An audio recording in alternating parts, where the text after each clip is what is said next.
night's terrifying tale. I was 17 the year it happened.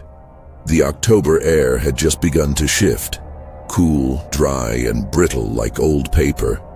My best friend Callie had convinced a small group of us, me, Jordan, Lila, and Marcus, to do a Halloween sleepover at her house in the suburbs.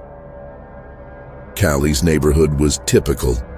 Rows of boxy two-story homes, manicured lawns, parents who worked late, and kids who biked till sunset. But her house had history. Her family had only moved in 6 months before. It was one of those older homes left standing after the rest of the street was rebuilt in the 90s. A little saggy, a little shadowy. The basement windows were bricked over. The attic had a door that locked from the outside. You know, the kind of house where the wood creaks even when you're standing still. We thought it was perfect. By 9 p.m., we were all huddled in the living room with popcorn, sodas, and a stack of horror movies. Candles flickered on the coffee table for ambiance, though, in hindsight, that probably didn't help. It was around 11 when the doorbell rang. Odd. None of us were expecting anyone. Callie peeked through the peephole. "There's no one there," she said, chuckling nervously. Marcus opened the door anyway, but the porch was empty. Just the soft whistle of the autumn wind and the rustling of dry leaves. Then we found it. A note on the doormat. No envelope.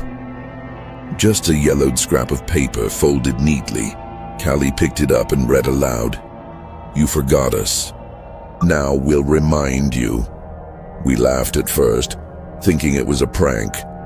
Probably one of the neighborhood kids trying to spook the Halloween sleepover crew. But as the hours passed, things started happening. The basement door creaked open on its own. Lila swore she saw someone in the hallway mirror, even though she was alone. And then Jordan's phone rang. The screen was black. No number, just static. When he answered, we all heard it, faint and childlike. "Are you going to leave us again?" We unplugged the Wi-Fi, turned off the phones, but it didn't stop. At 1:17 a.m., the lights went out. Every single one. Candles extinguished all at once, like something had sucked the air out of the room. We lit flashlights and sat in a circle trying to rationalize everything. Power outage, drafts, sleep deprivation. But then Callie said something that froze my blood. My mom said a family used to live here, back in the 60s. All their kids died in a fire while the parents were out. She had never mentioned it before.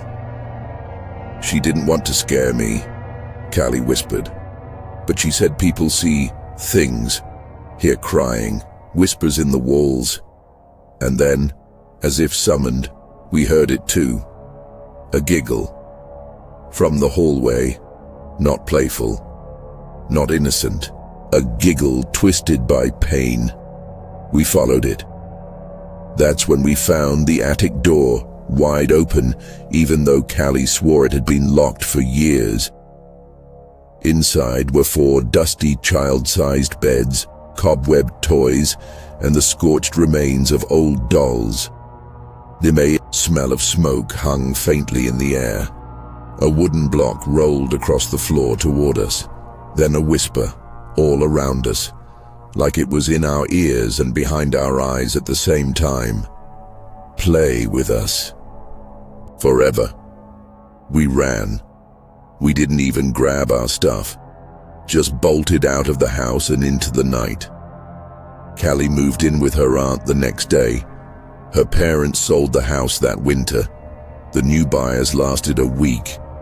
They found the same note on the front step the night they moved in. "You forgot us, now we'll remind you." They say the dead don't want revenge, they want remembrance. So the next time you pass by an old house on a quiet street, Don't ignore the creaking floorboards or the cold air that follows you up the stairs, because some souls just want to be remembered. If this story sent chills down your spine, drop a comment below.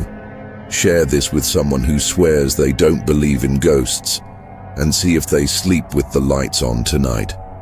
And don't forget to subscribe to Fear Begins for daily Halloween horror stories that hit a little too close to home. Until next time, sleep tight.